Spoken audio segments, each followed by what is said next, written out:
Hey everyone, welcome to a new episode of Parenting and You with me, Dr. Shefali. I am so excited for this episode. A mother and daughter team. I spoke with them briefly a little bit to understand their story. I cannot wait to dive in. They're going to talk about eating disorders, body image, body shaming, mother rage, daughter rage, teenage issues, self-harm, and how they recovered. I cannot wait to dive into the session with you.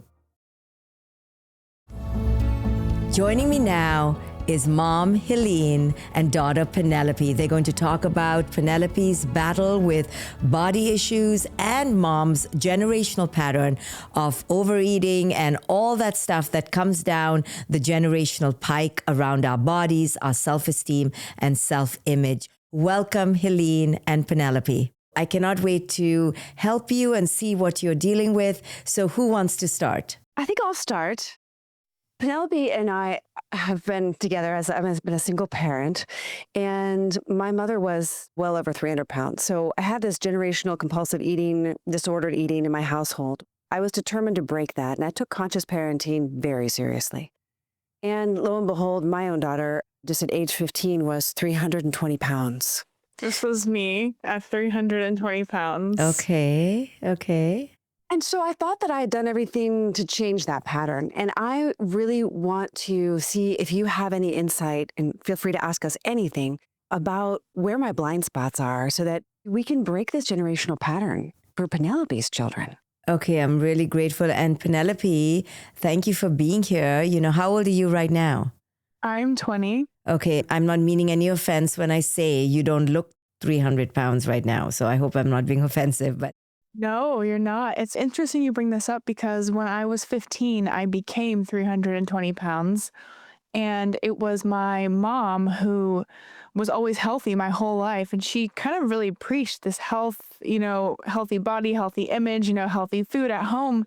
And I was blindsided by body positivity that told me it was okay to be morbidly obese and that it was totally fine to be 320 pounds, that it was healthy, beautiful, it was okay. And so I would eat junk food behind her back and lie to her and steal from her so I could get my junk food because there was none at home. School was where I got my junk food, and I became a binge eater, and I had a lot of issues, and I was a victim of everything. I was the victim. I felt like a victim, even though later on I realized I wasn't. wow. It's part of this generational pattern because her mom died of obesity. It was on her death certificate. So what you're saying to me is, Mom, you were so conscientious, you were trying to be healthy. And then, without you realizing it, your daughter starts sneaking food and hiding from you and comforting herself with food, and then blows up to a morbidly obese level. Let me just stay with that a second, Penelope, because you said something about you got all wrapped up with this body positivity image, which is a really double-edged sword. And I see that in your generation. On one hand, I wish our generation had body positivity. But on the other hand, then you feel it's okay to be morbidly obese. And then you get offended, right? One could get offended as if it's body shaming to say that you're obese. But obesity is a medical condition. So it gets very confusing. So talk to us about how you got wrapped up in that confusing message. I got wrapped up in it, honestly, because I was in therapy 3 times a week, group therapy, individual therapy, and they said it was okay to be obese. They didn't tell me there was anything wrong with my eating habits. They just said all food was good food. My doctors would weigh me and tell me to eat bread. And I was just lied to by the media telling me it was totally fine to be 320 pounds. And I believed them. I really did, because there were 300-pound models modeling and saying it was beautiful and healthy. So I'd be in bed in a dark room eating junk food. And what made me really sad, Dr. Shefali, is that there are a lot of young girls who get this message, who start eating so much junk food that's really addictive. The food is made to be addictive. So young girls like me are in our rooms alone watching the media and eating so much junk food because it's addictive, and nobody educates us on why. So when my therapist didn't say there was anything wrong with me, they never said, oh, well, try eating whole foods or try moving your body daily. That was not a conversation, which almost made me a little upset at therapists. Why our therapist not telling me and my friends who have this problem, like, hey, you have a problem. You do need to exercise. You do need to eat whole foods. It would be good if you got off the blue light. Body positivity is only good if it's helping you become better and healthier, not if it's harming you. And a lot of young girls fall for this lie and they never get out of it because they don't have a mom who knows about health. They don't have a mom who can educate them or therapists or doctors or access to any of that. It kind of feels like body positivity is like permissive parenting. Yeah. Yeah, exactly. I think we've gotten so confused, and it's from our generation where we were so body shamed that now the pendulum has swung. So now we're doing body positivity. I love that. However, there is a difference between a medical condition of being overweight and medically obese, which is a medical phenomenon, like having diabetes. But then we've confused the two.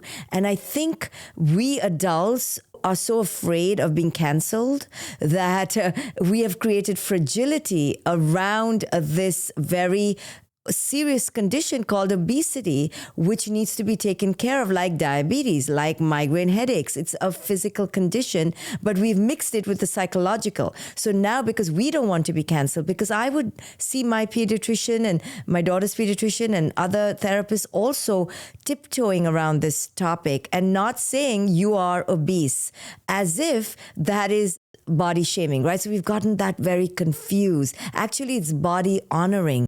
It's healthy to put good foods in your body, right? And then when we do that, we actually create a fragility. So Penelope, how did you first feel in your own body? Like, were you aware that you were numbing with food at that time, or you were just unconsciously coping? There was a time where I didn't know there was anything wrong with me because it was so normalized by the media and therapists that I really thought it was okay and healthy and fine. And I do think I was numbing because I would just be on my phone watching girls eat junk food and pose and be modeling. And I was in my room alone eating junk food and I was hiding it from my mom because I didn't want her to know or see. She was good. I mean, I felt really in denial about it. So here you are. So you're not really in touch with how do I feel and what are my feelings. You're in therapy a lot, but it's still not being confronted. How did you reach the precipice to make a change? And it looks like you've released a lot of weight. And I don't want to endorse that is the positive thing here. The positive thing is your connection with your own health, right? That's the key, that you are now in control of what you put in your body out of a healthy place.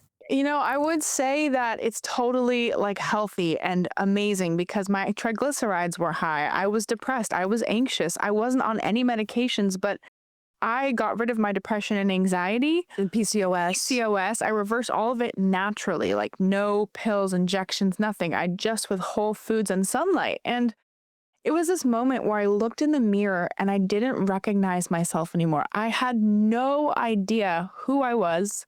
I didn't recognize my little child self. Like I couldn't see her in me anymore because there was this huge layer, and I call it like another person on my back that wasn't me, who was telling me that I'm a victim and that it was my mom's fault. It was my dad's fault. It was a generational curse. It was, everyone's fault but mine. And when I looked in the mirror and I didn't recognize myself anymore, I said, okay, that's something I have to change. Like, I want to feel good. I want to be able to walk up the steps because I couldn't walk up the steps. I missed 168 days of school. I don't want to beg, borrow, and steal and eat in the closet and throw up in the trash cans and then get more food from the treasure chest outside. Like, I don't want to live that life anymore. I want to actually be able to get out of bed and sleep like normal hours and not self-harm all the time. And so I just, every day, move my body. We call it step it up because I stepped it up. I just did 10 minutes one day, the next day, 15-minute walk, the next day, 45 minutes. And I just slowly made my favorite junk food at home. So, instead of getting Burger King, I just made a burger at home. And it's that simple. Like, we overcomplicate it. But it's really simple and it can be amazing and fun. Yeah, and it did open up Pandora's box of your feelings too. You had to really deal with them when you weren't stepping them down anymore. Yes. So let me ask Mom, and then I want to come back to your victimhood, because that I see burdening so many of us adults, where we stay a victim of our parents' evil, right? And even if they were evil, being a victim is never a good thing. But we're going to get to that in a minute. Mom, how did you deal with your feelings of anxiety that showed up when you saw her kind of ballooning to this unhealthy level and feeling probably guilty or cursed yourself, that this generational curse is not leaving your family. Talk to us about your internal struggle and then not knowing what to tell her without her taking it in a negative way, Yes, well, right? Dr. Shefali, at a certain point, I felt so desperate. I really do admit that I was in denial. And I felt blindsided, but the picture that I saw wasn't adding up because she wasn't eating. And that I just was in denial about the money she was stealing. And so there was denial, there was a lack of acceptance because as a parent of an unhealthy teenager, we're both enabling the addiction because it's really an addiction. The way this pattern showed up, it's an addiction, but it's not as simple as going to AA and leaving drugs off the table or alcohol off the table. It's food. So what I've come to realize is that it's about, ultra processed food and it had her in the grips of addiction, but I was in denial and I was feeling desperate. And so desperate people, what did I do? I shamelessly bribed her. Sometimes I physically, ripped the curtains open and yelled at her to get out of bed. And sometimes I ignored her. I mean, I did all the things desperate people do. I, got her more and more therapy, group therapy, individual therapy. I brought her into my therapy sessions. I threatened to send her to therapy boarding school. I threatened to ship her away to her dad who lived overseas. I just thought everything I could pull out of a hat I did until I fell to my knees and I just prayed to God to save me and us and this and to break the stronghold. That was my last straw. And that was really when she, I think, had that moment simultaneously in the mirror. She actually came out of her room, which was a miracle. And she sat down at the table for the first time in years. And she looked at me and she said, Mom, something's got to change. Wow, that is such a incredible story. And it's so hard for a mother to watch her daughter because she's a piece of you. She's, that little girl in her is the little girl in you, and it reminds you of that. So I'm sure your own feelings came up watching your parent was morbidly obese, you said, right?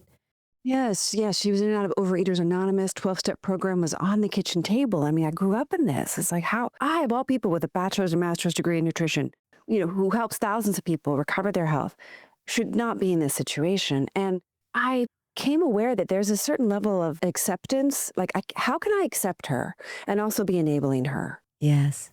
And I felt like when I was able to increase my aptitude to accept what was happening, it did help. But that's such an oppositional concept energetically and spiritually. Right. Denial is resistance. Resistance is denial. Acceptance is the pathway to change, but acceptance feels like I'm enabling her, right? But it's not. Acceptance is saying we have a problem. We are limited. This is a problem. Did at any point of you, quote unquote, encouraging her, did she ever take it like, Mom, you're attacking me, you're body shaming me, it's your fault? She did do that? Talk to us about that, Mom. Yeah, of course. No, I mean, there were times where I thought, something was going to break because I was like wrestling to keep her door open and she was slamming it in my face. I'm like, I'm going to lose a nose, I'm going to lose a finger, but we're going to say goodnight. Darn it. It's like, right. Well, no, it was really a battle.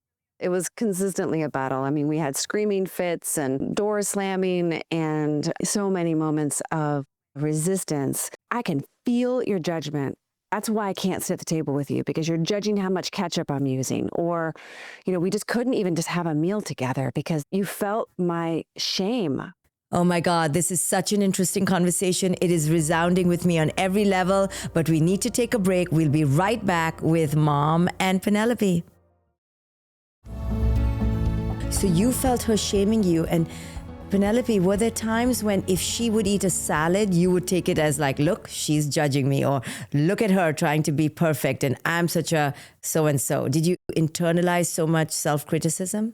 I did. That's what I mean about the victim mentality. Every day she would work out at 5 a.m. and she would be doing these like cathartic workouts and like she'd be loud and, she would have the blender on and she was just so beautiful. I envied her beauty because I was like, I will never be as beautiful as her. I will never be as likable as her. I'll never be as kind as her. I'll never be as amazing as her, because to me, she was just beautiful, but I could never be that. I was never going to be that, which is a really interesting take on the whole body positivity thing, because you have body positivity telling you, oh, you're beautiful at any size. And then I have my mom, who I envy secretly, because I know deep down inside that that's real beauty, is the way she took care of her health and body. But at the same time, she hated herself so much. So when she told me I was beautiful at times, then I was confused, because she would tell me, get healthy, but then she would say, you're beautiful. But then I was like, how could I be beautiful if you think that you're not beautiful? Then I'm horribly ugly, you know? So it was like this balance. Yeah, it's so confusing. And mom, I think you've tried to overcome your own body shame, which you got from your parents or your mom. Was it your mom who was? My mom, and I was a fat kid. I mean, I was in a wheelchair for Yeah, a year, and my yeah. nickname was Fatso. I was like the only third grader who was fat. Oh my God, this is such an amazing story. I mean, I feel it. I used to be called a chubby kid too, so I'm totally with you guys. And how hard mom and women like me have had to work to overcome all the cultural messages. So we want to pass on positive messages, but then again, it's that line between positive messages and then a disease, right? And you, Penelope, were taking it all as an attack, probably because you were attacking yourself. So now let's go to Penelope. You know, you probably felt isolated, abandoned in some ways. You know, your parents are split up. That's a common thing. Also, you quote unquote have a very stereotypically pretty mother. That's hard for a daughter, but you are also very stereotypically pretty. I just want to let you know. But I know it's hard for girls and mothers and sons and fathers. There's a competition. So you felt victimized. Talk about that victim mentality, because that's a hard nut to crack. What's really interesting is there's also this movement of feminism. So where I went to school, my dad does live in Europe. I was born in Europe, and they were together till I was 4. So they split up and we moved to America. My dad stayed in Europe. So he's lived in Europe my whole life. And so I grew up with this thought in my head, like, oh, my dad abandoned me. He doesn't love me. He doesn't care about me. I'm ugly. No one's ever going to like me. And what's really interesting is that my dad is unlike any other father. He actually came to visit me every 3 months. Until I was like 10, he came every month, and he flew across the country to spend time with me. Halfway across the world. Halfway across the world. No dads do. Like, a lot of dads don't do that. There are dads who actually abandon their children. My dad was not one of them, but society and media told me, your dad's bad. Men are bad. Men who do this are bad. And no offense, but I grew up with one side of the story my whole life. It was my mom's side. I saw her pain and I saw her grief, but I never saw my dad's side. I never got to hear his side. And society told me, don't listen to men. Men don't have anything good to say anyway. You don't need to listen to them. Just listen to the woman. And the wave of Me Too has like gotten really, really far, where it's like, but there's also men who had bad things happen to them. We should at least hear their side. So I heard my dad's side. I finally listened to him and what happened to him. And then I was like, wow, you actually love me. You actually did try my whole life. And so letting people tell me lies that aren't true, who don't know my dad, doesn't make sense. And so I thought I was the victim, but I wasn't the victim. And they didn't get a divorce because of me. But a lot of, kids think that, and they have that thought, but it's not true. And so when I heard my dad's side, he became my best friend. But to be honest, Dr. Shefali, I slammed the door in his face. For years, he would fly and come, and I blocked him on my phone. I didn't talk to him for years. And it was confusing because my mom and him would argue, and I would be like, is he a good guy? Is he a bad guy? My mom would tell me good things about him and then bad things about him. So I was like so confused and young and little, and I just didn't understand why he was never there, but then he was there. And I was just confused. Yeah. Wow. You're only 20 years old. So when did you figure this all out? I was 15, and it was really intense. We had this therapy session with my dad, and I heard his whole story, and I had to get out of the mindset of like men are bad, because they're not. And my dad wasn't a bad guy. He made mistakes. My mom made mistakes. They both made mistakes. My dad and I are best friends now, and he has done everything he can do for me my whole life. He supported us in many ways from across the world. And I know it was hard for her as a mom, being a single mom my whole life. She's been like my ride or die. But I also hated my mom, Dr. Shefali. Like, I thought my mom was a mean person who didn't care about me, who didn't love me. And when I realized that they both love me and their ways of loving me are different, but beautiful and complex in their own way, and that I can learn from them, it's been like the biggest blessing because I'm humbled by them now. And I'm like, I can learn a lot from my mom about how to cook and how to sew. I wasn't taught that in school. No one taught me how to sew or cook or any of that stuff. And so now I get to learn that from her. And my dad, he's so smart and he knows so much about a lot of things, but he's just not very good with little kids. That's just not his area, and that's okay. But that's the thing, you have to learn to like love what people do have instead of the deficit mindset of like, well, you hate me because you're not like this or you should be like this. It's like, no, this is who they are and I love and accept them for the way they are. But I had to learn that through time. I mean, I'm literally just blown away. I'm really like speechless. I mean, these are things that come out of 50-year-olds, maybe. I mean, there's nothing to say. I don't want to embellish it with my, voice here because you are just dropping just such wise truth bombs from your lived experience. I mean, I'm just so moved by you. I mean, it's so easy to stay a victim, you see, because it's so easy to find things that people are doing wrong. And our parents are like readily giving us like crap to focus on. Like if you want to focus on crap, wow, just focus on your parents because there's crap around every door. We make a mistake every 24 hours because we're living with you. We're raising you. We're high strung. We're stressed out. We're anxious. So if you want to focus on crap and be a victim, wow, just be a child. You can be a victim forever because parents are always messing up. So the fact that you got this truth bomb that the only person it's hurting is actually you. The only person who's really, really at the end suffering by your being a victim of thinking your parents hate you is you, right? At the end of the day, she's still going to make her smoothie and she's going to go and have friends. You're going to be stuck in the room. So when you realize that you needed to think of them differently and see them for who they are, not for all that they're not, now suddenly you're liberated. But letting go of the victim does come at a price. And the price is shit, you have to own your own happiness. Shit, you're responsible for yourself now.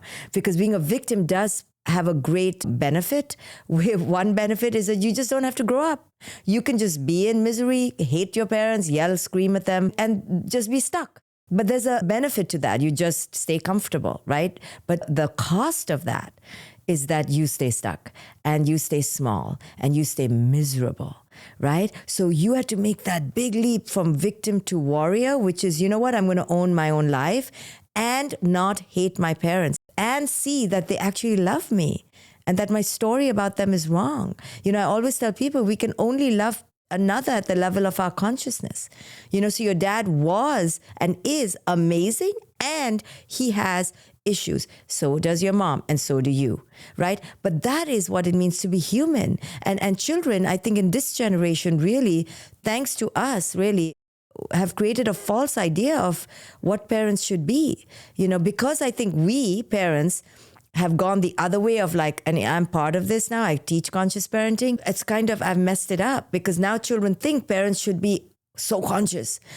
No, being conscious means just owning our pain and accountable for our pain, but it doesn't mean being perfect. And your generation, I think, is a little bit high strung on, looking at us and we need to be perfect and you're my mom and you need to be amazing, not realizing that, no, we just need to be human. Wow, Penelope, do you just feel like you're a whole different human being now? I do. And I want to spread that message to as many young girls as I can because there's so much confusion out there. And if it wasn't for amazing leaders like my dad and my mom, I don't know that I would have been able to come out of that kind of cocoon that I was in. And Dr. Shefali, what can like young women do like that were in my position, really brainwashed and really like they don't have good support systems around them. They don't have good people around them to be like, you can overcome this situation and not everyone is going to like you for the rest of your life. Not everyone's going to be kind to you, but you need to like overcome because you're right. We're kind of babied now. Like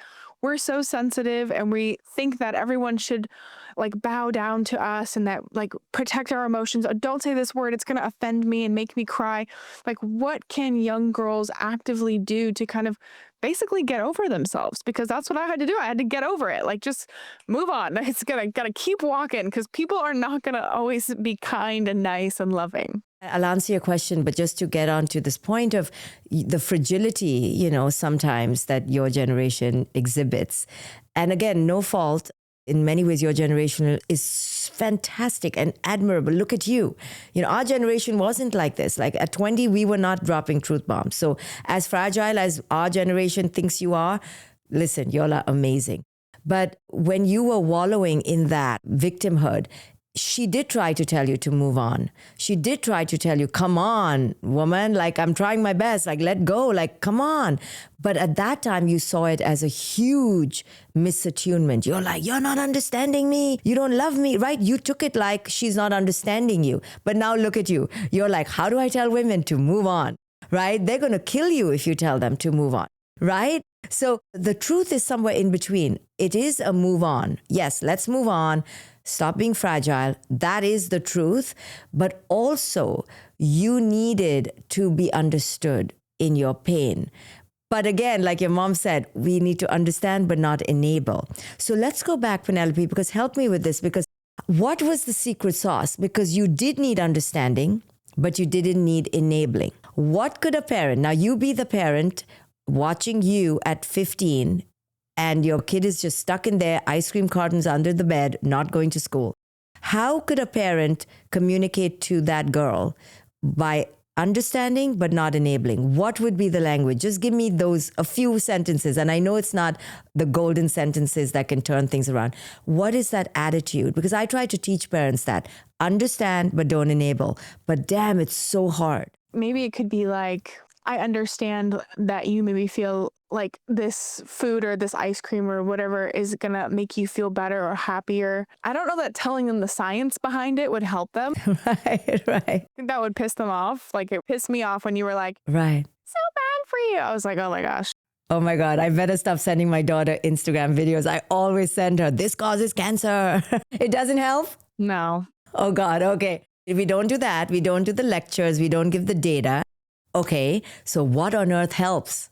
I feel like the best thing anyone's ever done for me in this journey has been like, without telling me, like she would go on a walk with me and we just like talk about something. And I think like that's Yes. a better outlet. And so if I'm doing that instead of in my room eating ice cream, I'm thinking that that's the better option. The thing is, I would never go on a walk with her or even be seen leaving the house with her. So it's really tricky because kids get stuck. I mean, humans get stuck, not just kids. But man, the teenage girl, you know, I'm writing a book on this. It's coming out next year. So you can help me. Yes, you can be my consultant on the book. I'd love to. Teenage girls are tricky. I mean, everyone's tricky, but the teenage girl, she wants her mother, but she pushes her mother away. And I think mom, you know, somehow you found a way to take the test and the challenge. Talk about that. She's pushing you away, but she's pulling you in. She's driving you crazy. How did you just stay the course? I had to have faith in who I knew she is. And I had to be a stand for that every day. This little girl that I knew so well who loved to sing and dance and who was happy and joyful and who loved food, but also just was free. She was so free. And I just was every day wondering, where did she go? Like, how do I get her back? Like, I know she's in there. I had to really believe that.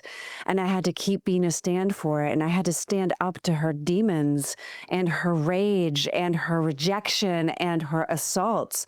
And I think she was also shining a light on my subconscious patterns I couldn't actually see. Oh my goodness. And I had to take a really hard look at myself in the mirror. I love that. And I had to completely increase my aptitude to accept and love all that was. What an incredible journey. It is. And I think parents tiptoeing around it is dangerous. And I really underestimated the power that I had, actually. Yes.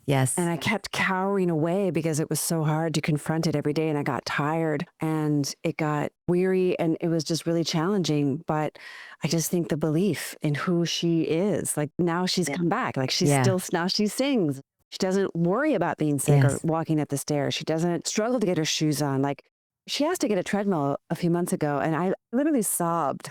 I was like running on the treadmill one day. She walked in and she started crying. I'm like, are you okay? Yeah, you have no idea what we mothers go through because our daughters, yes, our sons too, but our daughters really touch a different chord inside us. Penelope, just to wrap up, to answer your question, do what you're doing right now. Now I'm going to consult with you on this book. So it's already going to take you to the next step. Who knows, maybe you'll speak at some conferences. Now I have you in mind. Showing up is what you do. You just show up every day. Both of you have made my day. Thank you so much. You've touched my heart. You've changed me. So you've already made a difference. Thank you both. I'm so grateful. Thank you, Dr. Shefali. Thank you, Dr. Shefali. Oh my goodness, guys. I'm just sitting with this mom and daughter and the truth that they have shared with us and Penelope's wisdom. I mean, out of the mouth of babes to the ears of God. I mean, it's just an amazing thing when our children grow into their power, grow into their worth, and figure out things for themselves and enter self-love. Thank you so much for listening to this session. I know it's going to resound with so many of you. Share it with other mothers, other daughters who may need this kind of help. And once again, thanks for tuning into the podcast, and I will see you on the next episode of Parenting and You with me, Dr. Shefali. Parenting and You with Dr. Shefali is for educational and informational purposes only. It is not intended as a substitute for professional medical, psychological, psychotherapeutic, coaching, healthcare, or other qualified professional advice, diagnosis, or treatment.